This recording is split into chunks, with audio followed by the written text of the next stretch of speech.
Hello everyone. Oh, I am so glad I made it today. It has been one of those crazy busy days. We just got home, and so thankfully I already had a lot of this stuff prepped, so I was able to just get down to it.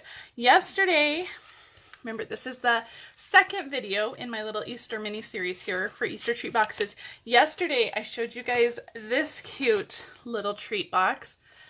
Isn't that cute? I'm so excited about these because by the end of tomorrow, I will have 9 little Easter treats. So I'm so excited. So this one I showed you yesterday. So if you didn't catch yesterday's video, make sure you go back and catch it. It's on YouTube and it's also on my blog. You can go watch the video there as well. Today, we are making this super sweet little egg. Isn't that cute? And so when you open it up, there is the little candy inside. It's in a little box in there. Isn't that adorable? I love this one. And this one was the first one I made, and I love it. And I love it, and we're going to talk about this greeting, this Easter greeting. It's so beautiful, isn't it? So we're going to jump right in today. I'm not going to go over a lot of promotions or anything. I did that yesterday. Don't forget to sign up for Paper Pumpkin. Don't forget to order on my website. You can order any of the supplies I'm using. And remember, for every $50 you spend, you get a free celebration item. And with your $50 purchase, you get to choose a free roll of ribbon. It could be any single roll. It could be from the Occasions catalog or the annual catalog, anything you want. Just after you place your order, or email me, or I will email you when I see your order. And you get to choose a roll of ribbon. Fantastic. And we all could use some ribbon, especially when we're making cute little treat boxes like this. So today I'm going to use the little chick. I used the bunny yesterday. Today I'm using this little chick. And I just got back from the store too, and I just bought a lot more candy, so I can't wait to craft with more. So let's start with our box space, though, because we need our scoreboard for that. So I'm going to move this stuff out of the way. I'm going to bring in my scoreboard, and that's yesterday's measurements still on there. And I haven't worked in my craft room since yesterday's video. I've been super busy doing so many other things, you guys. I have a problem with saying no, and then we end up doing 1,000 things, right? So let me pull this down so you guys can see it. Okay, so we're going to start with the box. And so this is a 3 by 2.5 inch piece of paper. The 2.5 inch side, it doesn't matter which side you start with on this side or on this one, it doesn't matter. We're just making a simple box. So on the 2.5 inch side, we're going to score at 3/4 and at 1 3/4. Okay, and then on the 3 inch side, we're going to score at 3/4 and at 2 1/4. And these measurements are on my blog as well. And I don't think they're in the video description, and if there are measurements in the video description, they are not the correct ones because those are from yesterday. I did a copy paste kind of thing. Shh, don't tell anyone. But okay. So we're gonna use this cute little thing, and look, you guys, I have stained hands again. You guys have to forgive me. I had art class this morning, which is why I was gone all morning, and every time we use paint, my hands get stained, which is fine, and I don't mind the staining. It's absolutely fine, but then it shows up in the video, and I'm like, oh, they're gonna think I never wash my hands, but it's just paint. But we made some cute little pictures today. They painted with yarn today. It was very fun. The kids loved it. So what I'm doing here, I'm not even talking. On the 3 inch side, I'm cutting up those lines, and then I'm just notching in. And I'm going to do the exact same thing on the other side. So I'm cutting up this straight line here.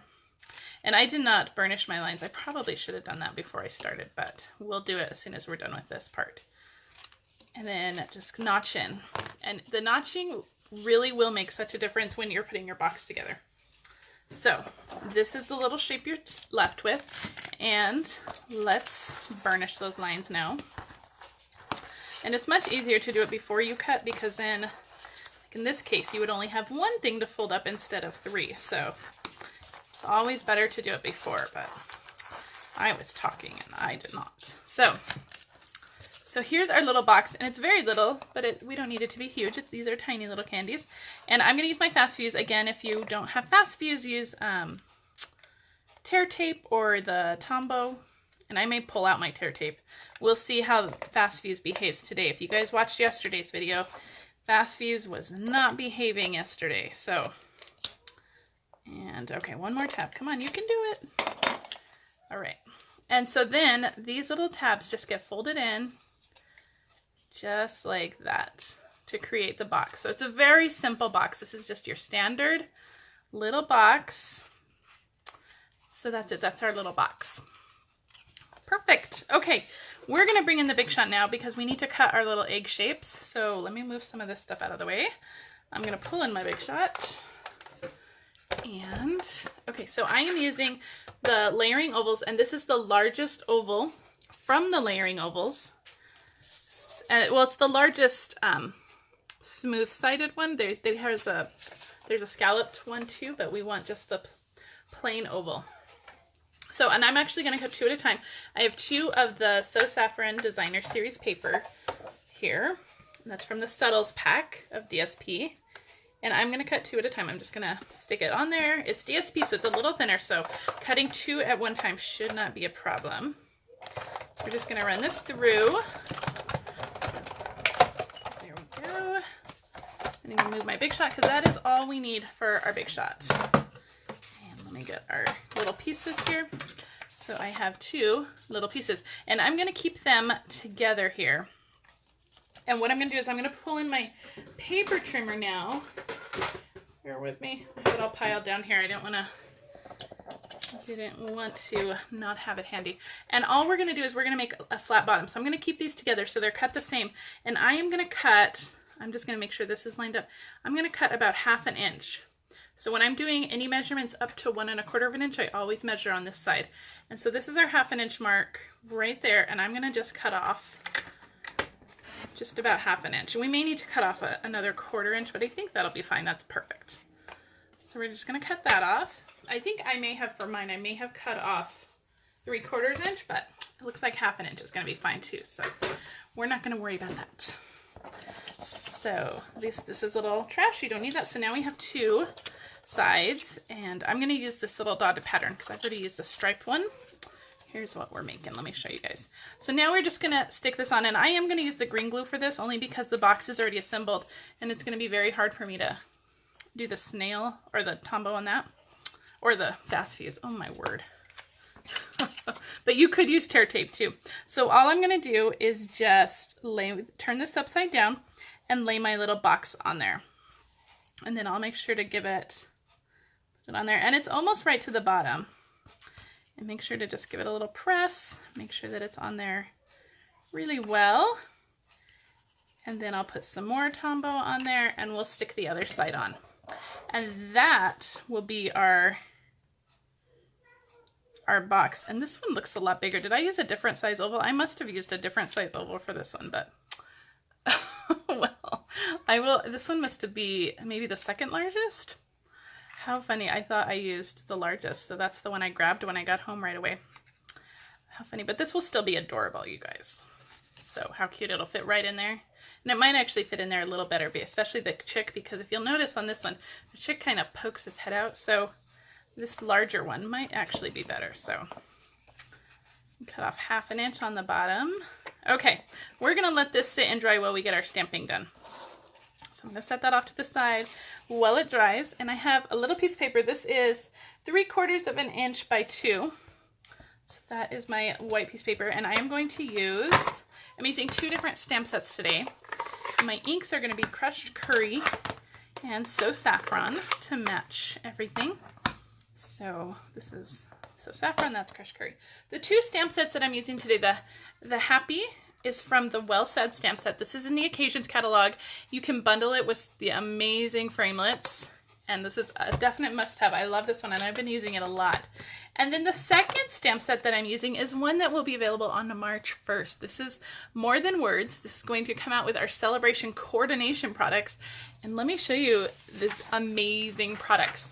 So this is one of the stamp sets that you can purchase, and this stamp set is made to coordinate with a lot of the other Celebration stamp set that have already come out. So you have Today Calls for Something Sweet. That one will coordinate with the cupcakes.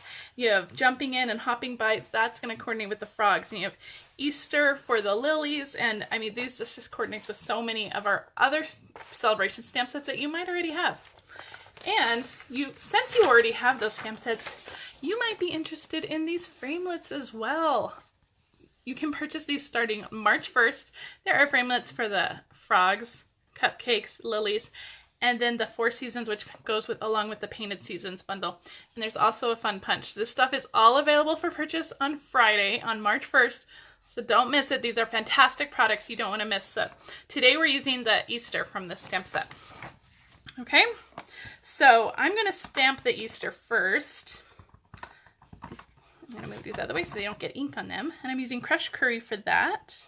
I'm just going to try to line this up without getting my head in the camera. We'll see how I do. And I'm stamping it off toward the right because I want to make a little flagged banner there. So there's our Easter, and then I'm going to come in with our happy, and I'm going to try to do this straight. Ah, there we go. Pretty straight. That's good. I'm happy with that. You know, whoever gets it's just going to be happy that there's chocolate in it, right? So we can put our ink and stamps aside. We are done with that. I love that Easter greeting. I love the font on there. It's so pretty. And then I'm just going to cut this into a flagged, and you can use your tailored tag punch to do that, or even your banner punch to do that. And then I'm going to take one of our flower punches from the Itty Bitty Blooms. That's in the Occasions catalog too. We're just going to punch one of those. And this one I'm going to use Tombow as well. And I'm just going to stick that right in the corner there. So cute. We're going to give that a couple minutes to dry while we go back to our box. So we are almost done. You can see how easy this is and how quickly you can mass produce these. So I'm going to, let's start with our bow. I've tied another white bow. I pre-tied this bow. This is with our white woven ribbon. And I have some glue dots here. I'm going to stick that on. And that's just going to go on the side right here. It's going to go sideways. I love that. So cute. We're going to bring this back. I think that's probably close to dry. I have some mini glue dots here. I'm going to put a couple, but only on this end over here. So for this end, because it's going onto the ribbon, I want to make sure there is a glue dot there, just to make sure that it sticks onto that ribbon without adding a whole lot of bulk. So let me take the backings off of these mini dimensionals. And I just grabbed mini because that's what was handy at the time. You can use the larger ones too. And then that's just going to go right on there. Perfect. I'm going to fluff up this flower just a little bit. And you can do that before you glue it down too. But just a little texture to that flower. And then I'm going to add a pearl to it. And this pearl I think came from this little package of pearls. It came from a paper pumpkin kit. But of course you can use our pearls that we sell in the catalog. And I'm just going to stick that in the middle using my Take Your Pick tool. Okay. This is coming together so quickly. And it's so cute. So, and then we're going to stick our little candy in. Stick our little chick in. And then I have little tiny clothespins just to close it up. Isn't that adorable? I love it. It is a little bit bigger, so I used the different size framelit, but they are super cute in either size. And again, these would be really cute as little name tag holders on your Easter table, on your Easter dinner table, or maybe your brunch table, whatever you do for Easter. These would be really cute. You can put names on these, and the bigger ones would work better for the names because there's a little more room. But they're so cute either way. What do you think? I love them. So tomorrow I have one more box to show you in my little Easter box mini series here, and I will be live tomorrow at 10 a.m. Tomorrow morning at 10 a.m. and we are going to make this box. And this one is my favorite. It's so cute, it's so bright and fun, and it opens through this way, and you can get the chocolate out that way. So tomorrow, this is what we're making. So I hope you join me again tomorrow. And until then, if you have any questions or if you want to place an order, please head to my website. If you have any questions, please let me know. Otherwise, I hope you have a fantastic day, and I'll see you tomorrow. Bye.